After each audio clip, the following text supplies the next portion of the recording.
Саламатсыздар ма үйренушілер, кезекті сабағымызды бастаймыз. Яғни бүгінгі өтетін сабағымыз ол идеяны орнату.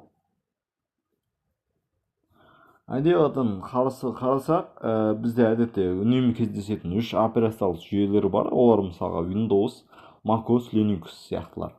Енді біз егер Windows операциялық жүйесін қолданатын болсаңыздар, сіздерге орнатуға болады. Visual Studio 2010, 2012, 2013, 2015, 2017 қатарларды.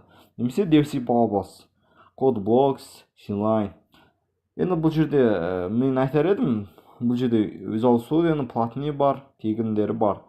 Ал бұл кішкене ауыррақ программа.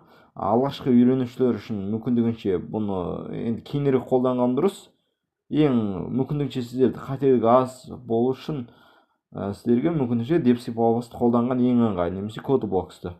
Енді мына CLine'да жақсы программа, бірақ бұл да ауыр программаларға кішкене жатады, бірақ бұл платныйда бар, бұның тегін түрі де бар. Ал енді егер сіз macOS'ты қолданатын болсаңыз, CLine немесе Xcode, CodeBlocks, енді қайсысын қолдансаңыз да ыңғайлы. Негізі мен кейінгі сабақтарда macOS операциялық жүйесін қолданам, сол кезде CLine қолданатын боламын. Енді кейін егер сіздер және де Linux операциялық жүйесін қолданып отырсаңыздар, онда бұған сіздерге екі идея бар: CLine, CodeBlocks, тағы басқалар болуы мүмкін. Яғни сіздердің жаңағы өз қалауларыңызға байланысты орнатасыздар.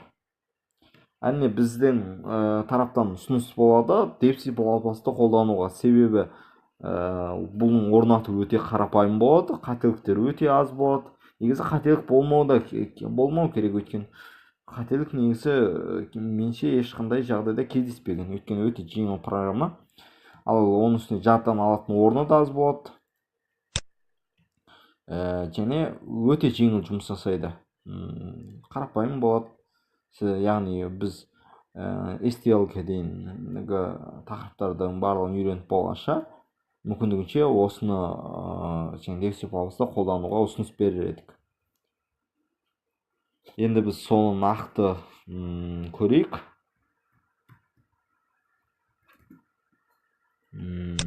Мінерде мен басып алғам DevSys-ның 5.11-ді енді мен орнатып көрейін.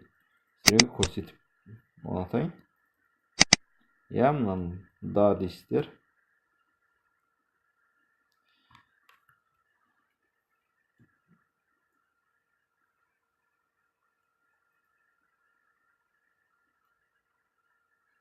Мынау жүріп болсын. Сосын келесі басқаша өтеміз.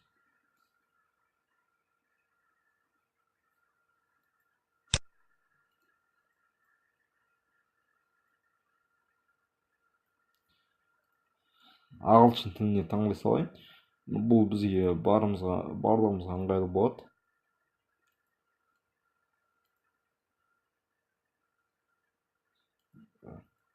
Көріп отқандай, келісем дейсіздер. Сосын барлығында Next'ті басып отсаңыздар болып, install. Бірдемде орнатылады. Мінерде көргендей 5.11-ді орнатуға ұсыныс береміз. Енді 4.9 дегендер нелер бар, бірақ оны мүмкіндікше қолданбайсыз. 5.11-ді қолданғаныңыз ыңғайлы. Неде мысалға Visual Studio басқа орнатуларды көрсеткен жоқ біз. Себебі сіздерге бір ең қысқа, қателігі аз болатын осындай идеяны орнатуға ұсыныс береміз. Өйткені бұл да сіздердің көздеген мақсатқа жаңағы жетуге болады бұдан да.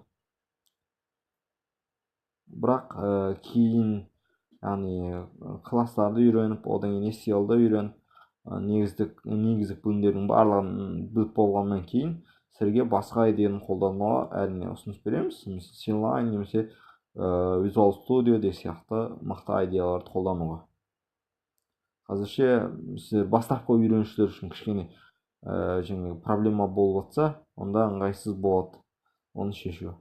Сондықтан да сіздерге осындай оңай идеяны орнатып қолданған дұрыс. Бітті. Мынау міне қоясан, бұл біздің жаңа орнататын басып алған файлымыз. Енді мынау міне орнатылып терезесі біздің неге шықты веб-столға. Енді мен ағылшын тілін таңдай берейін жалғасты. Бұл тіл таңдау біздің кейінгі IDE-нің тілі қандай болатынына әсер етеді. Мен ағылшын тілін таңдай бердім. Енді мынерде мынау шрифтің қандай болатынына мен мынерде консоласты таңдай беріңіздер деп айтар едім. Себебі бұл стандартты программа жазуға қолданатын жазудың стилінің түрі.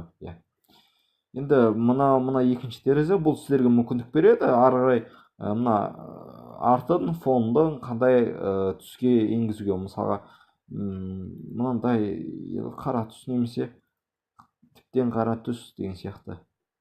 Енді сіздерге қайсысы ұнайды, өздеріңізге байланысты. Мен осыны таңдай салайын. Бітті.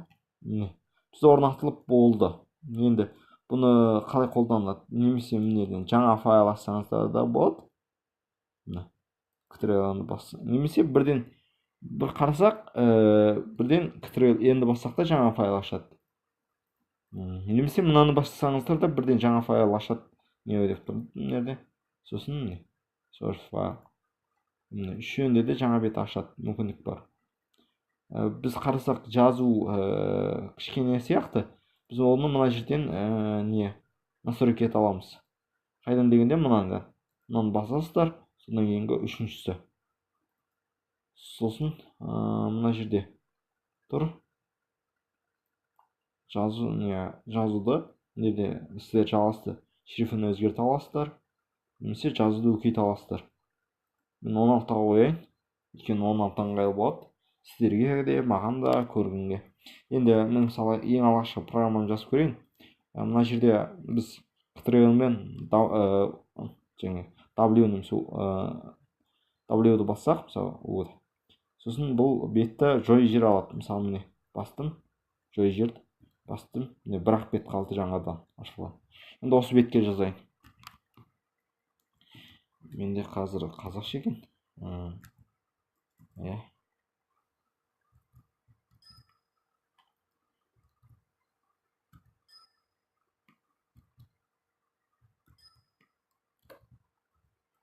Қазақша ауыспай жатыр.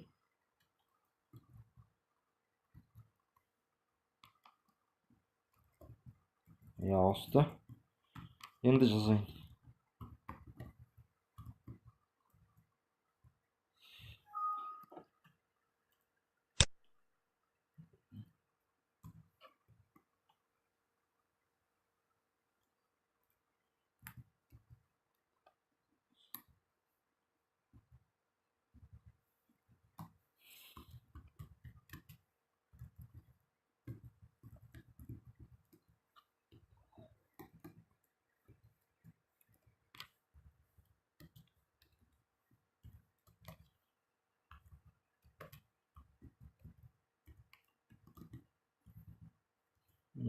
Бізге ең алғашқы текстімізді шығарып көрейік.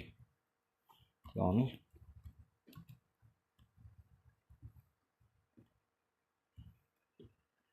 мынау біздің ең алғашқы шығаратын текстіміз. Жерге міне барлығы ойдағыдай. Енді бізге бұл жазылған кодты компиляцияға жіберу керек болады.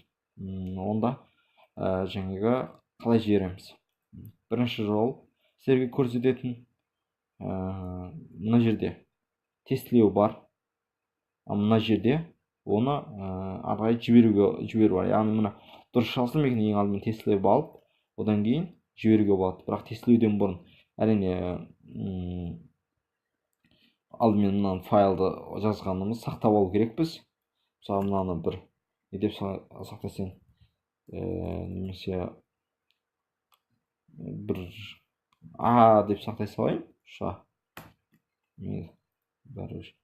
Енді тестіледік, көріп отқандай. Қайта бассақ та болады.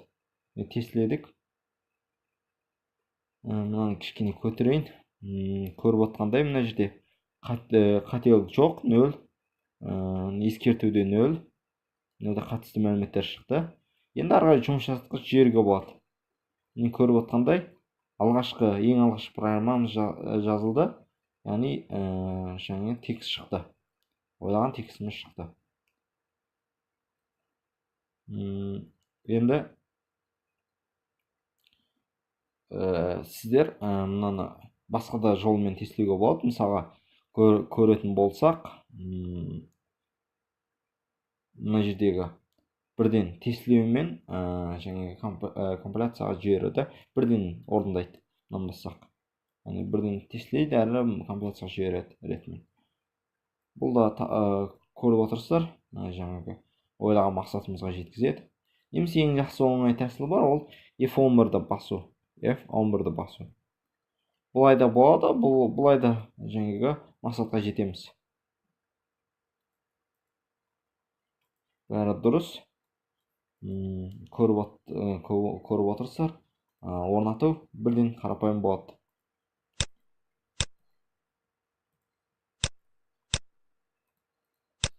Бүгінгі сабағымыз осыған дейін болсын. Кезекті сабағымызды аяқтайық. Сау болыңыздар.